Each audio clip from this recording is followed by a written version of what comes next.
Buenas tardes, hermanos. En esta hora vamos a estar trabajando con el tema la persona de Cristo.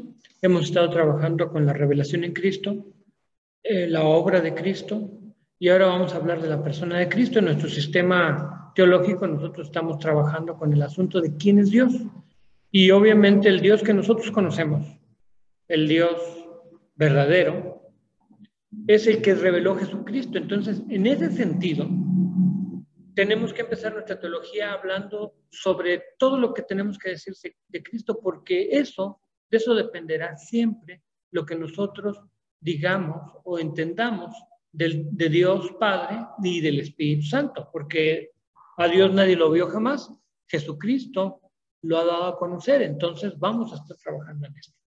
Bien, entonces ahora voy a poner aquí un PowerPoint que nos va a ayudar a ir guiándonos a través de la materia.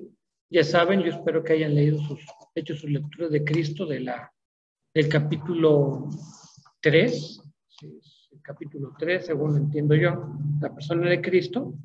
Es una lectura breve y espero que todos ustedes hayan estado leyendo Conner, Doctrina Cristiana de Conner, capítulo 3. Y también para la clase anterior, obviamente ya habían ustedes leído el capítulo 9 para hablar de la obra de Cristo. Bien, pues vamos a partir de aquí. ¿Qué es lo que vamos a ver en esto? Pues vamos a hablar de la persona de Cristo y vamos a tocar los temas Jesús como hombre, porque eso es un tema importante a tratar en esta doctrina. Jesús como sobrenatural, Jesús como Salvador, Jesús como Señor.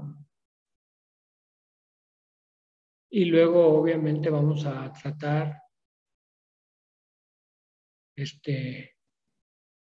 Jesús como divino y Jesús glorificado, que son los temas que vamos a tratar en esta área. Entonces, vamos a empezar a describir precisamente esto. Y para introducir, tenemos que decir que nuestra doctrina de la persona de Cristo necesariamente determinará en gran parte lo que nosotros pensemos de Él como la revelación de Dios. Y obviamente también determinará lo que pensemos de Dios, porque a Dios lo conocemos a través de Jesucristo, no hay otra manera. Entonces, por eso es fundamental la doctrina de Cristo. De hecho, es la doctrina en torno a la que en el cristianismo se mueven todas las demás doctrinas. Entonces, cuando hablamos de la persona de Cristo, en primer lugar tenemos que hablar de Jesús como hombre. ¿Por qué?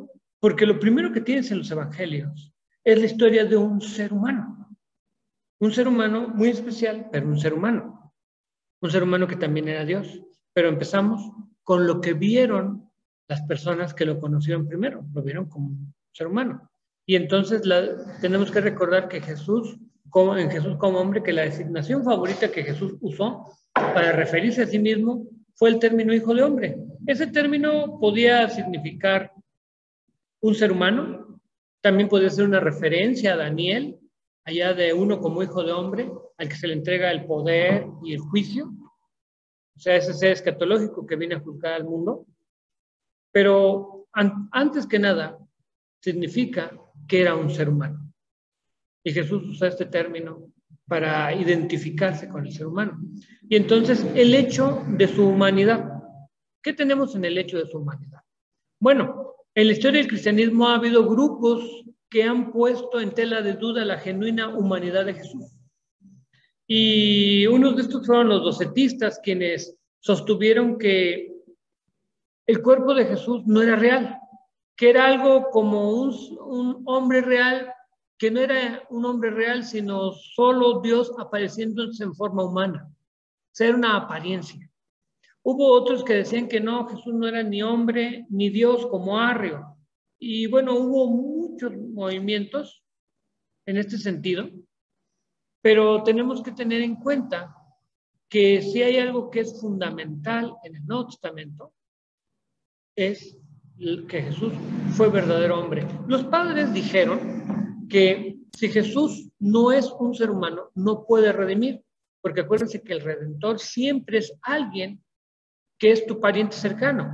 Entonces, si no es un ser humano, no puede redimir. Y si no es Dios, no puede salvar. Entonces, en este sentido, va la discusión del Nuevo Testamento. El Nuevo Testamento nos habla acerca del nacimiento de Jesús, de sus relaciones familiares, de cómo vivió en un hogar en Nazaret y cómo estaba sujeto a sus padres. Entonces, eso ya nos empieza a decir, Jesús es un ser humano, nació, tuvo relaciones familiares, tuvo hermanitos, dice ahí Marcos y Lucas, hablan de sus hermanos y también Mateo, hermanos y hermanas, hijos de María y José, sus medios hermanos. El Evangelio de Juan nos dice que Él se hizo carne y habitó entre nosotros, que Él se sintió cansado, que tuvo hambre y sed. En la primera carta de Juan, hace énfasis que había visto, oído, mirado y palpado la palabra de Dios. O sea, habla de que Jesús no era una apariencia, que era verdaderamente un ser humano. Todos estos aspectos del Nuevo Testamento nos dicen, era verdaderamente un ser humano, con todas las características. En Filipenses 2, del 6 al 11, que en realidad uno muchas veces usa este texto para hablar de la idea de Jesús, dice que tomó forma de hombre y estando en condición de hombre, o sea, que se hizo verdadero hombre. También el libro de Hebreos señala que Él echó mano de la humanidad o tomó nuestra naturaleza porque fue el hombre a quien Él vino a salvar. ¿Se acuerdan que yo les había comentado que los padres dijeron que si no es hombre, si no es verdadero hombre, no puede redimir? Y si no es verdadero Dios, no puede salvar. Parecen cosas que están ligadas una a la otra, de hecho están relacionadas. Pero cuando tomamos toda la doctrina del Redentor que viene del Antiguo Testamento, te das cuenta que tiene que ser un pariente. Por eso Jesús es conectado en la rama de la humanidad hasta Adán, en ese sentido. Y Hebreos 2:14 señala esa humanidad de Jesús. Sobre este punto habrá que recordar que el término favorito de Jesús para referirse a sí mismo fue hijo de hombre.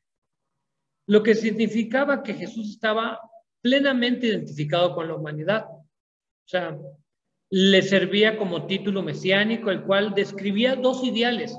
El ideal de humildad, mansedumbre, paciencia en el sufrimiento, y el ideal de triunfante victoria sobre el sufrimiento y la vergüenza. El ideal de poder vindicándose a sí mismo. Entonces, hijo de hombre tenía todo este sentido, Jesús le quiso poner todo este contenido, pero sobre todas las cosas, Él era un ser humano. Bueno, hablamos de Jesús como hombre, el hecho de su humanidad, pero también tenemos que hablar de su crecimiento como hombre. Y si hay algo que decir, Lucas lo menciona en los primeros capítulos, Jesús estuvo sujeto a la ley del crecimiento y del desarrollo. O sea, él creció un crecimiento humano normal, un desarrollo físico, mental, religioso, social, o si quieren cambiarlo religioso a espiritual y social, pero todos esos aspectos son aspectos del desarrollo humano. Los niños nacen y crecen que da miedo. Yo siempre me acuerdo mucho de una vez que fuimos a comprar zapatos para mi hijo y le compramos zapatos, según nosotros los zapatos estaban bien y le quedaban perfectos, y al mes el niño no podía ponerse los zapatos porque había crecido. No, creció una talla de zapatos en un mes. Entonces, el desarrollo físico, mental, religioso, social, todas esas cosas son el desarrollo normal de un ser humano. Lo vemos como un muchacho en el templo a la edad de 12 años, ansioso por aprender. Ahí preguntando y contestando y preguntando a los doctores, y los doctores, los maestros de la ley, lo vieron como un estudiante brillante. Una persona que se aprovechaba de sus clases de escuela dominical, bueno, sus clases en la sinagoga. Él desarrolló hábitos religiosos, acostumbraba a asistir a la sinagoga. ¿Recuerdan que leemos vez tras vez que él asistía a la sinagoga? Y si le daban la oportunidad de hablar, hablaba. Era un hombre de oración, y lo vemos que salir en las mañanas a orar, o pasar toda la noche orando, o estar orando hasta la madrugada. Conocía las escrituras del Antiguo Testamento, o sea, conocía su Biblia, como todo buen creyente. También el autor de Hebreos indica que había un desarrollo moral por parte de Jesús. y fue perfeccionado por medio del sufrimiento. O sea que Jesús, como todos los seres humanos, tuvo un desarrollo moral. No es lo que ves en los niños, no esperas verlo en los adultos. Entonces, un desarrollo moral. No hemos de pensar acerca del desarrollo moral y religioso de Jesús como verificándose sin lucha y sin esfuerzo de su parte. Que él como humano podía ser tentado. Que él haya decidido no pecar es distinto, pero como ser humano, él podía ser tentado. De hecho, el diablo se acerca y lo tienta. Y las tentaciones es lo que te permite el desarrollo moral. Cuando tú dices, no, y entonces eliges el bien al mal. Entonces no vayamos a pensar que Jesús la tuvo fácil, a él nada le pasaba. No, sí le pasaban y le pasaban muchas cosas. Y en las escrituras vemos que incluso en Lucas dice que esas tentaciones cuando Satanás se acercó, cuando él estaba ayunando en el desierto, esas tentaciones, Satanás lo dejó por algún tiempo. Y eso es lo que pasa. Nosotros no lo dejó para siempre, lo dejó por algún tiempo. Lo mismo pasa con nosotros. Jesús como hombre, ya hablamos del hecho de su humanidad, de su crecimiento como hombre. Ahora hablemos de la impecabilidad. La impecabilidad, en el caso de Jesús, no significa en ningún momento que Jesús no pudiera pecar, sino que decidió no pecar. Recuerden que el pecado es una cuestión voluntaria y consciente del ser humano. Entonces, ¿qué tenemos con la impecabilidad? El carácter moral y la obra de Cristo son inseparables. Si Cristo no tiene un carácter moral impecable, no puede ser nuestro Redentor, no puede ser el sacrificio que Dios acepta. ¿Se acuerdan que en el Antiguo Testamento se decía que los sacrificios deberían ser sin defecto y sin mancha? Y el peor defecto en el ser humano no es estar patiquebrado, sino su corazón. Que su corazón sea corrupto. Ese es el peor defecto. Entonces, el carácter moral es el ser mismo expresado y realizado en la actividad moral. O sea, tú eres, actúas y tomas decisiones según lo que eres, según quién eres.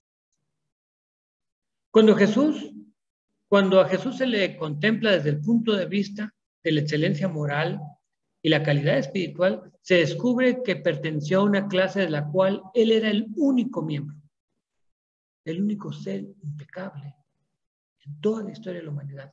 Antes de él no hubo uno como él y después de él no ha habido uno como él. O sea, él es el único de esta clase. Así lo han proclamado los cristianos de todos los siglos y han proclamado también que fue sin pecado. La idea de la impecabilidad cuadra con el fondo en que se encuentra. Voy a poner un poquito más acá esto, porque como que fondo en que se encuentra en el Nuevo Testamento. En el mundo en que vivió Jesús, como aparece en los evangelios, la impecabilidad no era es un concepto válido. En nuestro mundo, nosotros quizás no pensemos una persona como impecable, pero en su mundo era un concepto válido. Tiene referencia a la relación del hombre para con un Dios santo. O sea, Jesús nos dice, ¿sabes qué? Se puede ser impecable, porque es la relación. Tiene que ver con la relación entre el hombre y un Dios santo. No puedes. ¿Se acuerdan que sin santidad nadie verá al Señor? O bienaventurados los de limpio corazón, porque ellos verán a Dios. Son expresiones de lo mismo. En la presencia de Dios como santo, la impecabilidad es un estado de carácter que recibe la entera aprobación de Dios. Cuando en Hechos, Pedro en sus discursos dice que Jesús era varón aprobado por Dios. Pedro, Pablo y todos en sus discursos dicen que era aprobado por Dios. Están diciendo esto, que era impecable. No están diciendo otra cosa.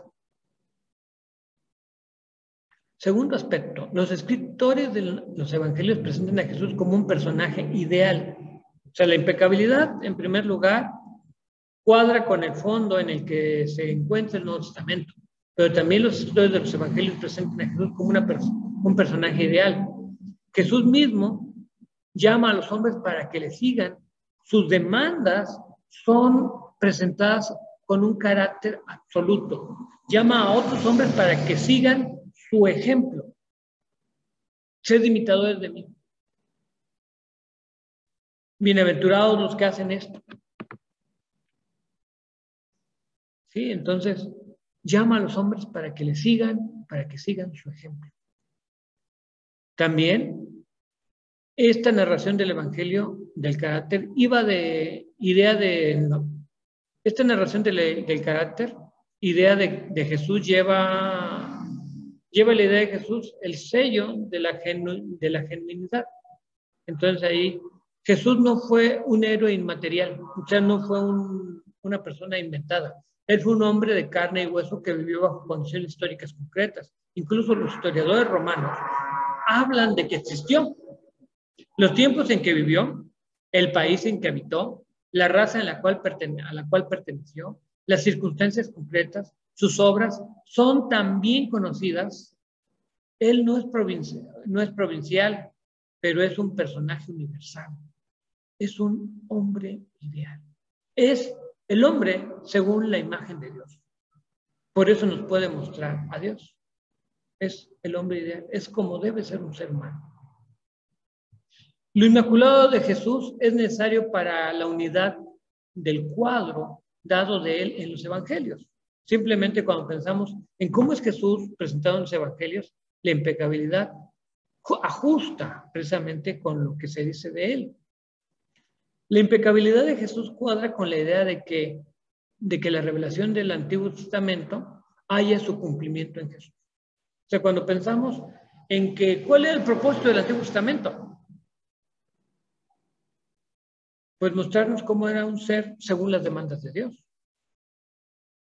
Cuando pensamos en los sacrificios del Antiguo Testamento y pensamos en Jesús como el cumplimiento de todos ellos, tenemos que verlo como que Él cuadra precisamente con esas demandas de pureza, sin defecto, inocente, que puede sustituir a otros en la cruz. Tanto el nacimiento virginal como lo inmaculado de su carácter moral parecen estar incompletos el uno sin el otro, pero atribuir el nacimiento virginal a uno que trascendió las limitaciones de la humanidad pecadora es diferente. Entonces, vean que el nacimiento virginal y la impecabilidad están relacionados. ¿Por qué? Porque, bueno, el mismo Lucas dice que el ángel le dijo a María que el santo ser que nacería de ella. Lo inmaculado de Jesús es necesario para la unidad del cuadro dado en los evangelios. Creo que eso ya. Jesús es el hombre sin pecado, pero más todavía, Él es, en un sentido peculiar exclusivo, hijo de Dios, y su calidad de hijo de Dios concuerda con su naturaleza humana sin pecado. O sea, ser hijo de Dios y ser sin pecado son cosas muy relacionadas, porque estamos hablando de una persona que tiene la naturaleza de Dios en él, que participa de la deidad. Vivir en perfecto compañerismo con Dios y vivir por encima del pecado quiere decir la misma cosa. Compañerismo con Dios y vivir por encima del pecado es lo mismo. Y es lo que Jesús hizo en su vida. También, cuando seguimos considerando este punto, tenemos que decir que para salvar del pecado a los demás, Él no debía caer en sus redes, ¿sí? Porque no podía salvar si Él mismo era pecador. En el sentido del cristianismo histórico, el salvador de los pecadores, el salvador de los pecadores es salvador de los pecadores, a menos que Él mismo fuera sin pecado. Entonces, en el cristianismo histórico, Él es el salvador de los pecadores, a menos que Él mismo sea sin pecado. Tiene que ser sin pecado para poder ser salvador de los pecadores. Y entonces hemos hablado de Jesús como hombre, pero vamos a hablar de Jesús como sobrenatural. Y ven que en Jesús como hombre vimos varias cosas que algunos pueden decir, oiga, eso era sobrenatural. Pues eso tiene que ver con la humanidad. Eso es posible para un ser humano. Jesús como sobrenatural. En los días del Nuevo Testamento, hasta la época del presente, se ha estado librando una batalla alrededor del tema de la persona de Cristo. El unitarismo consideró a Jesús como solo un hombre, Pero si Jesús fue sin pecado, eso mismo introduce en la persona de Jesús un elemento que lo señala como distinto a todos los hombres. Entonces tiene que preguntarse qué tipo de hombre es, y tiene que decir que Jesús, como sobrenatural, tiene un aspecto que ningún otro hombre tiene: un nacimiento de una virgen. O alguien ha dicho una concepción virginal, nacimiento virginal y concepción virginal en el caso de Jesús van juntos. Y entonces, Mateo y Lucas presentan a Jesús como nacido de María, sin padre humano, pues fue engendrado por el Espíritu Santo.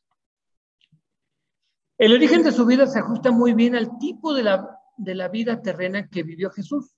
En Lucas 1:35 indica que hubo alguna conexión entre la santidad de Jesús y el hecho de que el poder del Altísimo hiciera sombra sobre María.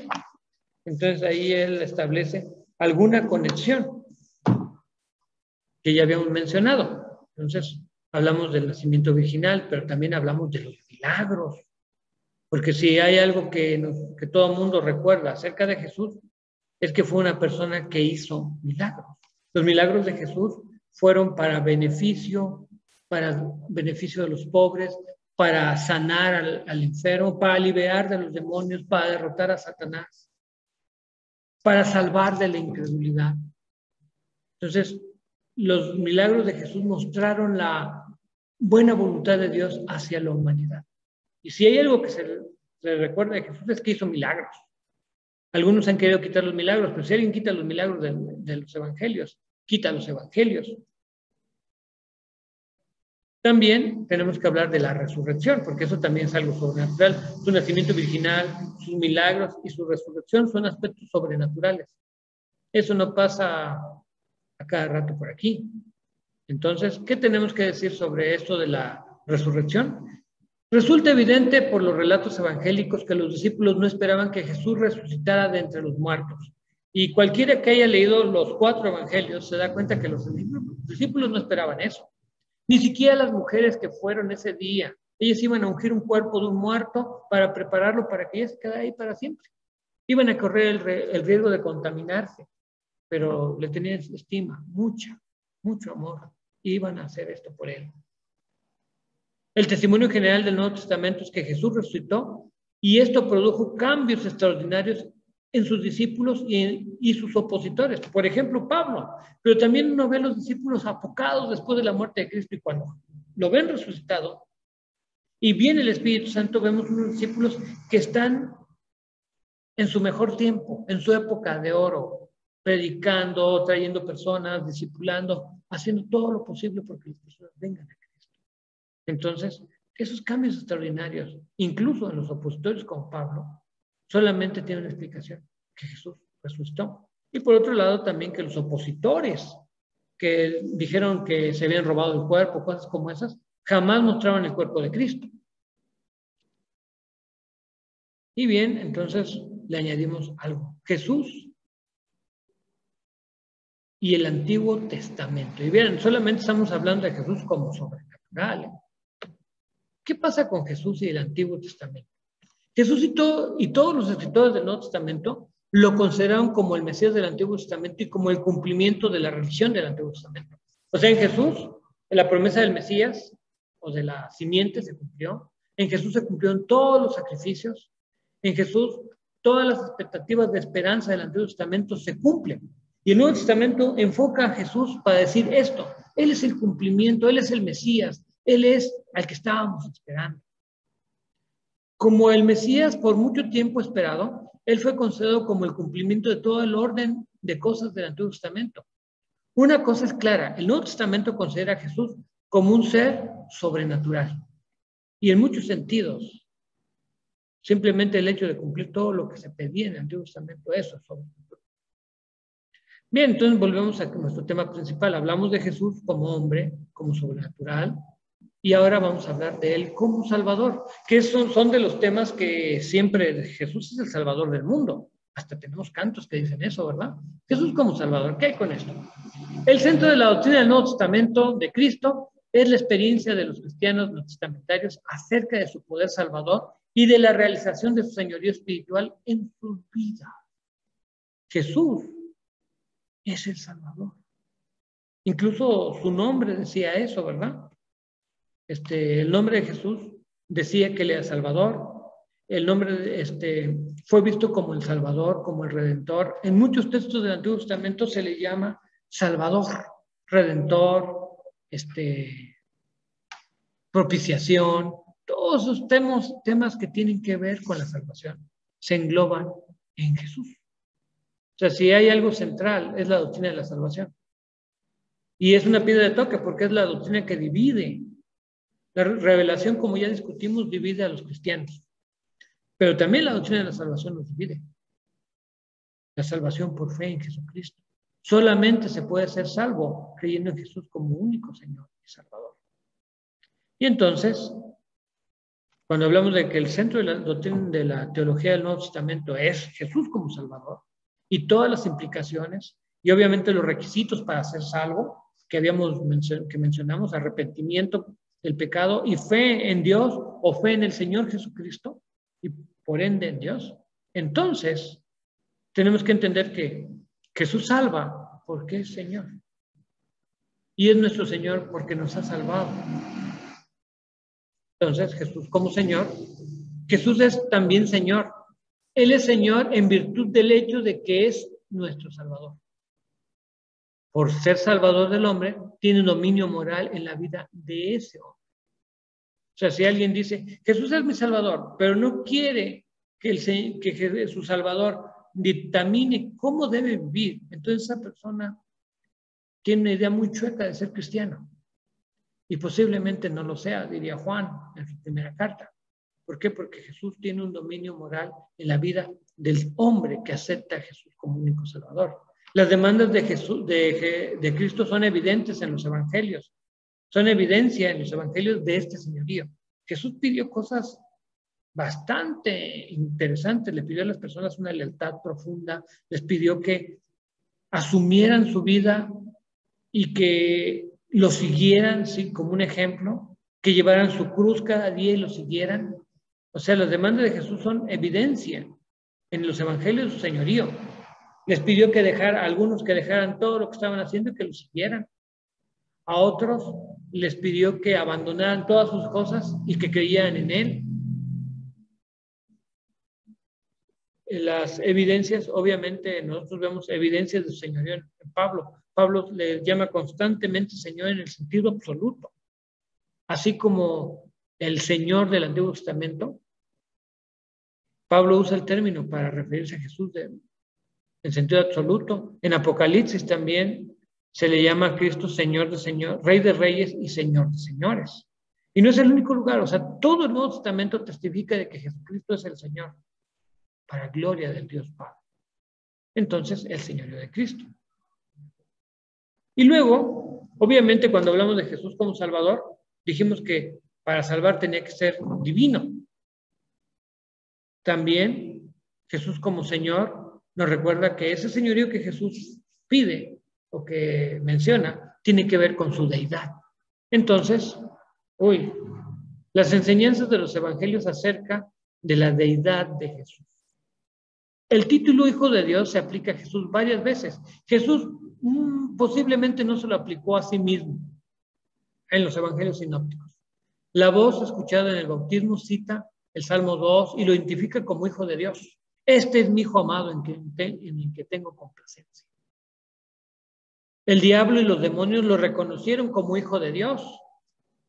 Cosas curiosas, ¿no? El testimonio del Nuevo Testamento es que incluso el diablo y los demonios dijeron, es el Hijo de Dios. Entonces, ¿qué más? El ángel dijo a María que sería llamado Hijo de Dios en Lucas 1:35. El santo ser que nacerá de ti será llamado Hijo de Dios. También los discípulos lo llamaron Hijo de Dios cuando anduvo sobre las aguas. Entonces ahí en Mateo 14:33 le llaman Hijo de Dios porque lo ven caminar sobre el agua. Y obviamente estaba haciendo algo que es imposible para los seres humanos. Solamente Dios puede hacer eso. El término se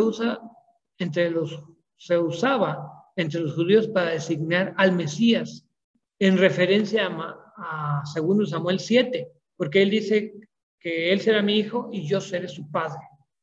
Entonces, el Mesías era hijo de Dios en términos de que Dios había dicho que sería su hijo. Entonces, también es un término mesiánico. Sin embargo, en los sinópticos Jesús no se llama a sí mismo hijo de Dios, pero habla de su relación con el Padre de tal manera que insinúa que él es el hijo, es ese hijo de Dios. Sí, él dice que solamente él tiene acceso a la sabiduría, que él revela la sabiduría de Dios. Aquí se nos hizo bolas el engrudo, como ustedes ven, todo brincó junto. También Jesús nunca expresa la idea de que los demás son hijos de Dios, en el mismo sentido que él lo era. O sea, los demás pueden ser hijos de Dios, pero no son como él, son de otra clase. Y Pablo dice que nosotros, mientras él es hijo de Dios en el sentido de que comparte su naturaleza, nosotros somos hijos adoptivos de Dios. Entonces Pablo, ahora sí que allana este punto para que lo entiendan bien. Pues él es el Mesías y enviado a cumplir una misión en virtud de ser hijo de Dios. Tenía plena conciencia de que era hijo de Dios y que Dios era su padre, así que Jesús es el Mesías en virtud del hecho de que él es hijo de Dios. O sea, es Mesías porque es hijo de Dios. No es hijo de Dios porque es Mesías, sino porque era hijo de Dios, llegó a ser Mesías.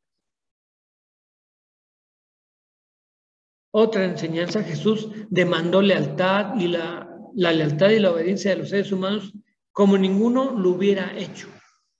Así, Jesús ha pedido a todo ser humano, a toda persona que cree en él, lo que nadie le ha pedido jamás a ningún ser humano.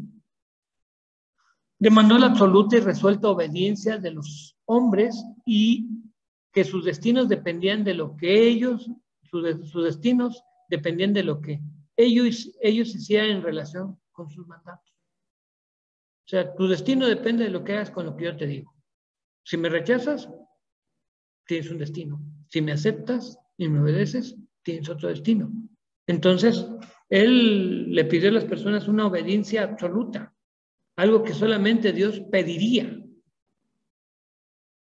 Finalmente, cuando el sumo sacerdote lo conjuró que dijera si era el Cristo, el Hijo del Bendito, respondió con una inequívoca afirmación y añadió unas palabras que significaban una declaración de que era divino en un sentido único.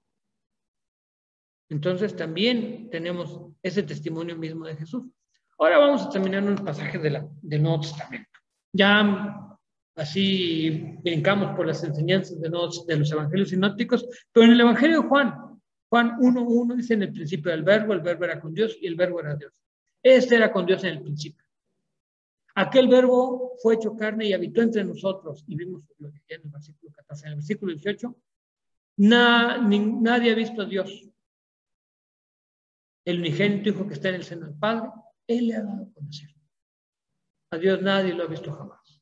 Entonces, así de manera resumida, Juan piensa con respecto a Cristo como antecediendo al tiempo. En el principio era el verbo. O sea, antecedía el tiempo, era eterno, como divino en su naturaleza. El verbo era Dios. Estaba con Dios y era Dios. Como creador, todas las cosas por Él fueron hechas. Sin Él, nada de lo que ha sido hecho fue hecho. En Él estaba la vida y la vida era la luz de los hombres. Como creador en su relación con el universo. Como manteniendo una relación universal con la humanidad. La luz en las tinieblas resplandece y las tinieblas no pudieron derrotarla. Entonces, ¿se acuerdan? Y que esa luz es la vida de los hombres. En Él estaba la vida y la vida era la luz de los hombres. Como mantener una relación universal con la humanidad, como viniendo en la carne y manifestando la gloria de Dios. Y entonces, eso dice Juan. Otros pasajes de Juan en los que Jesús dice o insinúa ser hijo de Dios son 5 del 17 al 29 8:58 hablan tanto de su filiación como de su eternidad, de sus pasajes. Juan 20:28, Tomás le llama Señor y Dios mío. Y Jesús nos dice, no, oye, espérate, ahora sí que no te emociones. Pablo pensó de Cristo como divino en Romanos 9:5, 1:4, Tito 2:13, Filipenses 2 del 5 al 11, Colosenses 1:15. En todos ellos, y no son los únicos, es evidente que señaló la deidad de Cristo con términos como forma de Dios, igual a Dios, imagen del Dios invisible, los cuales designan su naturaleza divina. También le señalan como agente de la creación y autoridad de la misma. Dios creó todo a través de su Hijo, a través de su palabra.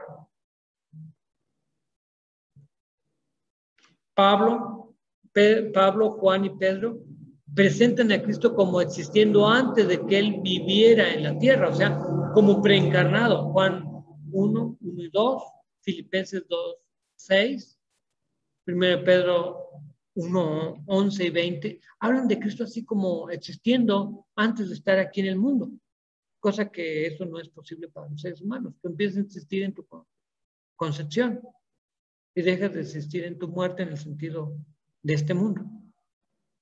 Pero Jesús existió por la eternidad, se hizo hombre y vive por la eternidad.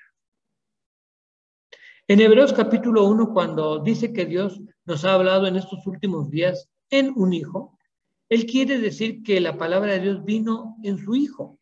La finalidad de esta revelación es denotada en la superioridad del Hijo sobre los ángeles, su unidad con Dios y con el hombre, su superioridad sobre Moisés y Aarón y sobre todas las ofrendas del Antiguo Testamento, y la satisfacción religiosa que el ser humano halla en él.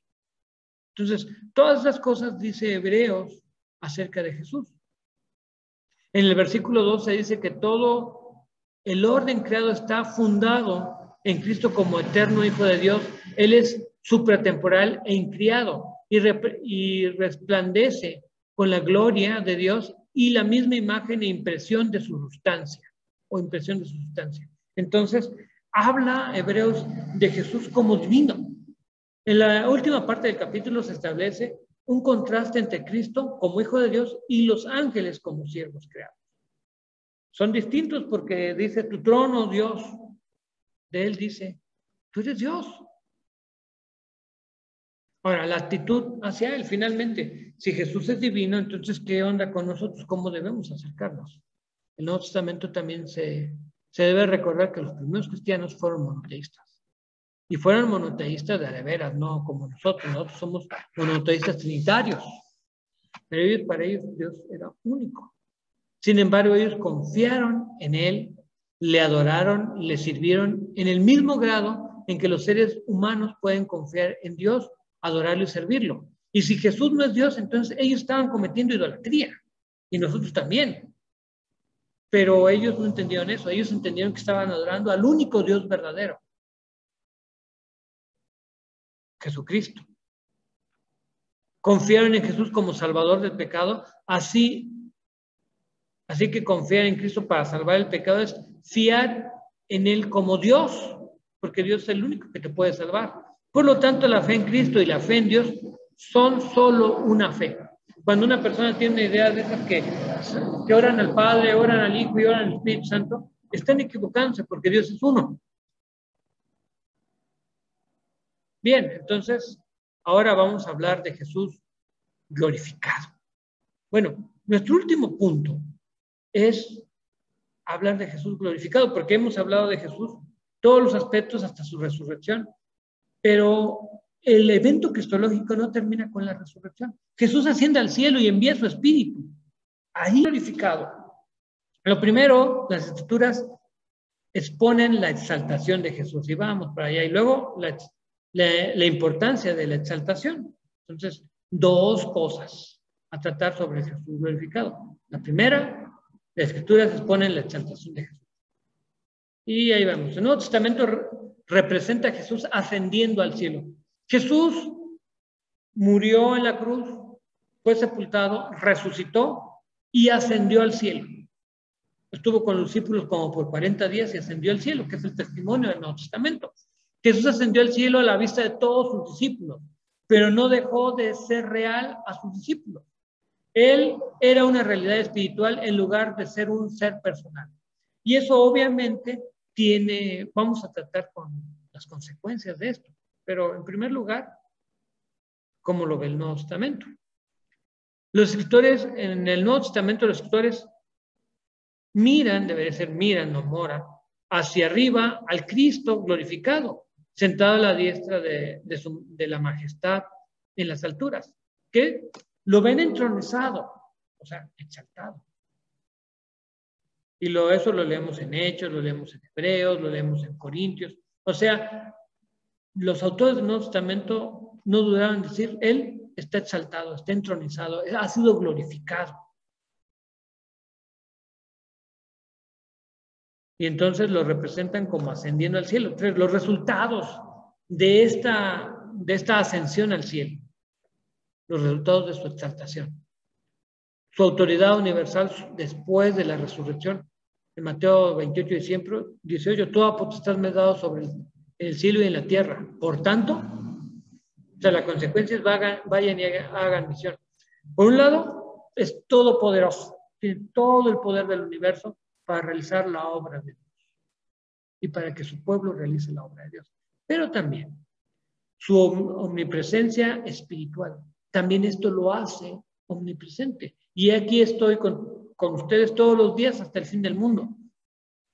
Venía de la eternidad y se va hacia la eternidad, pero también su presencia continúa con nosotros. Ahora es Señor y Cristo, dice Pedro en su discurso. En él se cumple el Salmo 110. Siéntate a mi diestra hasta que ponga a tus enemigos por estrado de tus pies. Entonces,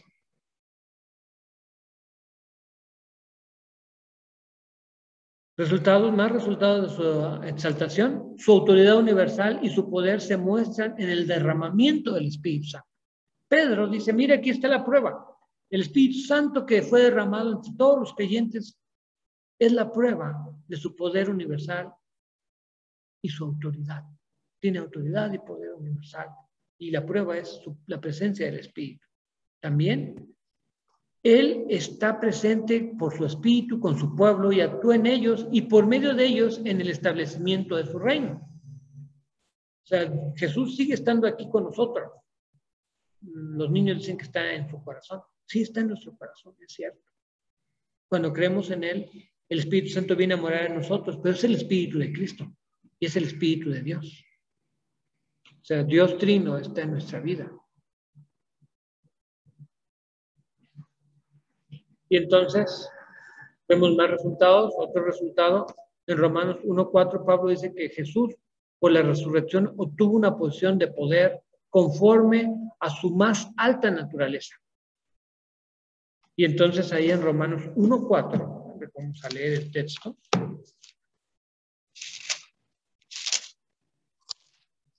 En Romanos 1:4 dice que fue declarado Hijo de Dios con poder, según el Espíritu de Santidad, por la resurrección de entre los muertos. Y 1 Corintios 15,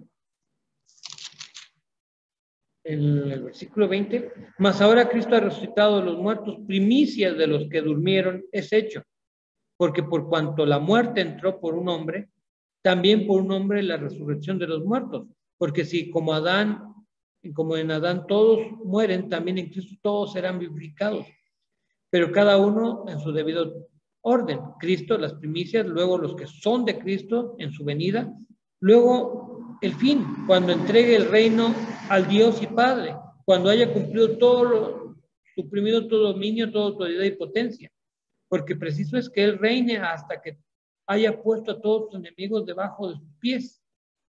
Y el postrer enemigo que será destruido es la muerte, porque todas las cosas las sujetó debajo de sus pies, y cuando dice que todas las cosas han sido sujetadas a Él, claramente se exceptúa aquel que sujetó a Él todas las cosas. Pero luego que todas las cosas le estén sujetas, entonces también el Hijo mismo Se sujetará al que le sujetó a él todas las cosas, para que Dios sea todo, todo.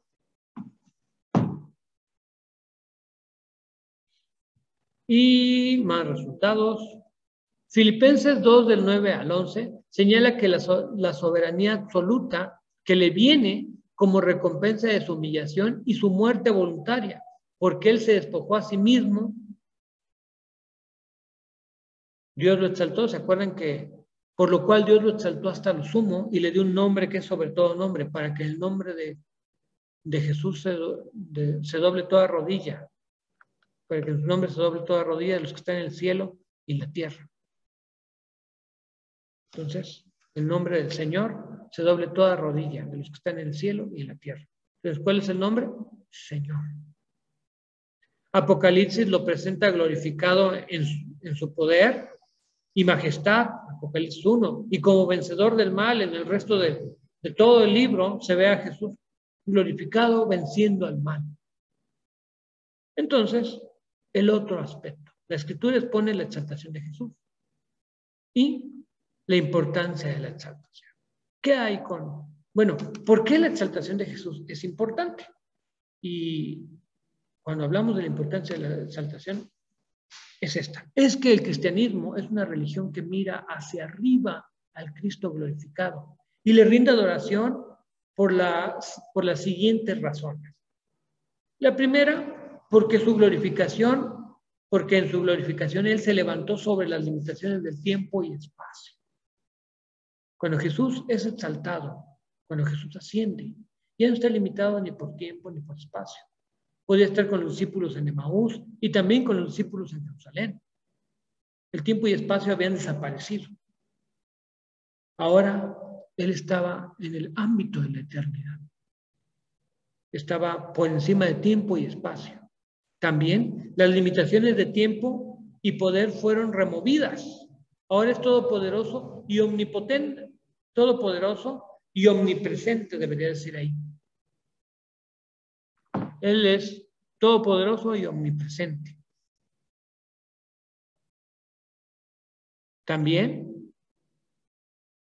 su omnipotencia se puede ver en la transformación moral que opera sobre todo aquel que arrepentido cree en Él, al cual le da perdón de pecado y victoria sobre tal pecado, sobre tal poder.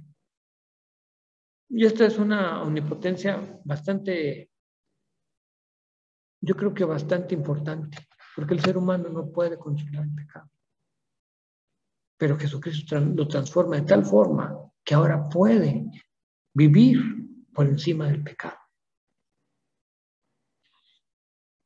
Y es el compañero invisible de su pueblo, el cual se hace presente por su Espíritu Santo en la vida de todos los creyentes. ¿Se acuerdan de Gálatas 2:20? Con Cristo estoy juntamente crucificado y ya no vivo yo, sino que vive, y ahora, lo que ahora vivo en la carne, lo vivo en la fe del Hijo de Dios, el cual me amó y se entregó a sí mismo por mí. Entonces, Cristo vive a través de nosotros, está presente en nosotros por su Espíritu. Bien, y esto sería lo que hemos notado para resumir más o menos el asunto de la persona de Cristo. ¿Quién es Jesús? Esa sería la pregunta. Jesús es un hombre, Jesús es divino, Jesús es el Señor, Jesús es el Salvador, Jesús es el que cumple todas las expectativas del Antiguo Testamento. Jesús ascendió al cielo y ahora, como Hijo de Dios, que siempre ha sido, domina todos los aspectos, incluso domina la muerte. Y nosotros le adoramos porque Él es el Dios verdadero. A través de Él conocemos al Padre, el Espíritu Santo. Nosotros creemos en un cristianismo trinitario. Les agradezco mucho su tiempo, hermanos. Vamos a detener aquí esto. Y les agradezco su tiempo. Espero que puedan ver este video y tomar nota y seguir adelante con todos los quehaceres. Dios les bendiga, hermanos.